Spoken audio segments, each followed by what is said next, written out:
ายวิดีโอแป๊บนึงนั่นน่ะพูดหลานแกพูดหลานแกเลยมึงเก๊กอยู่น่ะ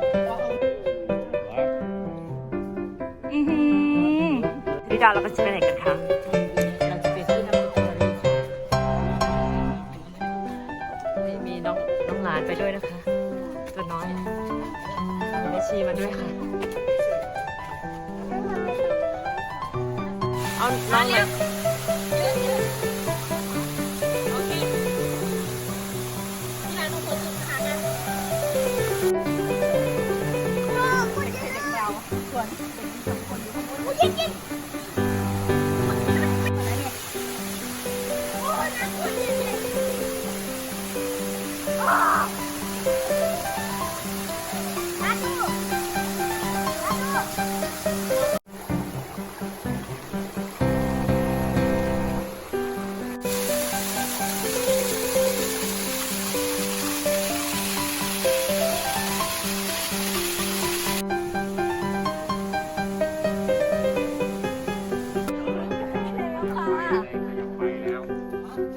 โอ้ยโอ้ย